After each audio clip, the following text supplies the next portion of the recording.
un WhatsApp pel grup de classe de tercer d'infermeria, en el qual se'ns proposava anar a ajudar a les residències de Barcelona perquè estaven saturades i necessitaven ajudants.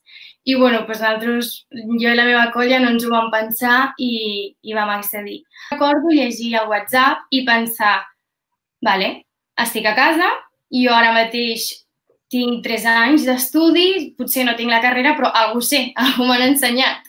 Així que crec que puc aportar. Llavors va ser obrir a la meva millor amiga de la carrera i dir-li, ei, anem, no ens ho pensem, anem perquè si pensem no anirem i crec que ens farà créixer. Òbviament anàvem totes amb por, òbviament a mi a dia d'avui era entrar a la residència i m'atremolaven les cames de no sé què me trobaria avui, no sé quina tasca serà la meva, però és que només trec coses positives. O sigui, crec que m'ha anat molt bé en general a totes i estic molt orgullosa de les meves companyes també. Jo crec que això és una mica, depèn de la persona. Personalment, no molt bé, la veritat, perquè tot i que nosaltres vam tenir sort i els horaris eren bons, és a dir, només treballàvem 7 hores i mitja o així, era complicat perquè si anaves de matí començaves a les 7 i clar, les classes començaven a les 8 i acabaves a les 2, però hi havia una hora de trajecte fins a l'hotel on estàvem, llavors arribàvem a les 3, 4 de la tarda i total, que te perdies totes les classes. I encara que hi anessis de tarda, clar, si hi ha una hora de trajecte, etc., doncs havies de dinar a les 12, sortir a la 1 per arribar aquí a les 2 i, ha estat una mica xou. Però, per sort, vam tenir un grup de companyes que cada dia ens enviaven com un diari de tot el que havíem fet a les assignatures i tal, i això ens ha ajudat bastant. Això ho veiem durant les pràctiques, que la carrera no és ben bé el que t'ensenyen, sinó que ho aprens tot fora, però això està com un cop de realitat, de, ostres, també ha estat una situació excepcional, no crec que d'aquí endavant m'atrevim a dir alguna cosa així, espero que no, vaja, però sí que ha estat un cop d'atenció i crec que ens ha marcat a totes i això ens ha fet créixer com a infermeres. Ja eres una infermera que, clar, no teníem ni idea ni què havíem de fer, teníem molta por de, vale, hem d'actuar així, en sabem el protocol, però d'aquí endavant què? Per sort vam tenir infermeres d'allà, òbviament, que ens recolzàvem amb elles de ho estic fent bé, m'ha passat això, crec que ho hauríem de fer així i anàvem contrarrestant així una mica d'informació i tal.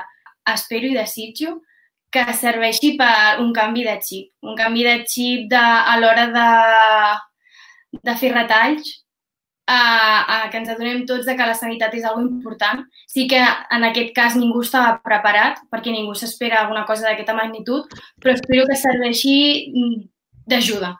D'ajuda, bàsicament, també a conscienciar molt a la societat, en tot, ja sigui en temes sanitaris, temes rentar-se les mans, etc., perquè la veritat és que tu parles però després ningú ho fa i ara mateix s'està veient a la desescalada que la gent, òbviament, té ganes de sortir al carrer, però mai s'ha d'oblidar que això encara està i que mentre tu estàs amb els teus amics hi ha gent que s'està morint sola.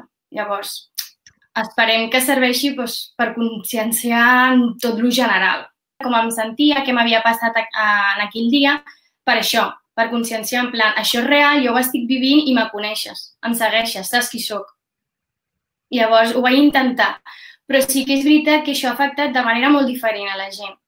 Aquí ja entra la part psicològica en la qual o bé hi ha gent que s'ho ha pres molt al peu de la lletra i és extremista amb les mesures de protecció i segueix els protocols i tot correcte, i després hi ha d'altres que no ho veuen per tant.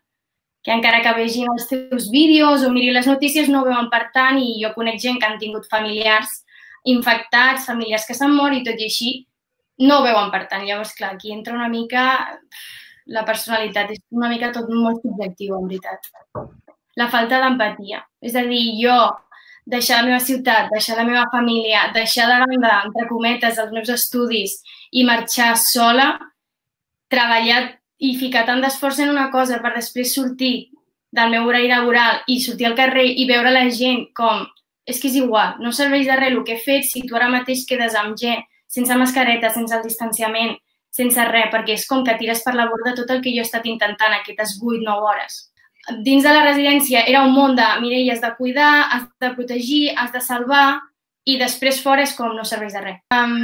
Va ser durant un torn que sí, se'n va morir una resident, però em vaig portar una experiència positiva en el sentit de vaig aprendre a saber gestionar-ho, vaig aprendre quin era el protocol que havia de fer i l'infermera i les meves companyes em van recolzar molt, entre totes. Llavors això m'ho prenc com a positiu. Va ser un dia que sí, em van passar moltes coses, però després per animar-nos intentes treure somriure de petites coses. Una experiència que mai oblidaré i que estic molt orgullosa de mi mateixa, de la Mireia del passat, per haver decidit tirar cap endavant sense por. Vam estar també allotjades a un hotel que era només de sanitaris, i això també te fa parlar amb altres persones, preguntar-li, escolta, tinc un pacient així, tu com ho faries? Llavors també en aquest sentit ens hem enriquit molt de coneixements d'altres persones que portaven molts anys a la professió i que no eren potser de l'àmbit de la geriatria, que eren més de pediatria o medicina interna, el que fos, però han estat com unes pràctiques així molt ràpides, en les quals hem intentat absorbir al màxim i ja està. Jo he tingut dies superfeliços i dies en què no he parat de plorar, però és això, pujades i baixades. I bàsicament me vaig proposar fer aquests diaris cada dia, cada vídeo, ja no només per fer entendre a la gent que tot això que passava era real i que ho estava vivint al meu cos, sinó també d'una manera de jo creure'm en plan, estàs vivint això, has de processar tot el que estàs vivint i la millor manera és aquí. A banda també la meva germana i la seva parella són psicòlogues, per lo que cada dia me feien parlar del tema, la meva família també, les infermeres d'allà sempre ens preguntaven com esteu, si necessiteu cap recolzament, ajuda, el que sigui, demaneu-lo sense cap problema. I entre nosaltres ens parlàvem, què t'ha impactat avui? Com te sents? Avui estàs bé? Llavors, d'aquesta banda estic superorgullosa de tot l'equip que hem format perquè ens hem ajudat molt. Sí que recordo la primera videotrucada que jo vaig veure, que vaig voler assistir perquè me feia molta il·lusió. Després de tants dies de veure el cop de realitat i tal, sentir una veu que ja no hagués sentit ja me feia molt feliç. Llavors vaig estar allà present i recordo que vaig plorar perquè em va fer molt feliç. O sigui, tu veus a la mirada dels avis una persona que està bé, que és conscient de la situació, que no entén per què no deixen que el seu fill, que els seus nebots, el que sigui, no li vinguin a veure, perquè ara està a l'habitació tancada. Si jo em trobo bé, si yo no tengo fiebre, sempre deien, si yo me encuentro bien y me lo como todo, sempre deien el mateix, però crec que és molt difícil fer entendre a una persona que ha d'estar aquí tancada, que s'ha de protegir, que els seus familiars no el venen a veure, però no perquè no l'estimin, sinó al contrari, perquè l'estimen molt.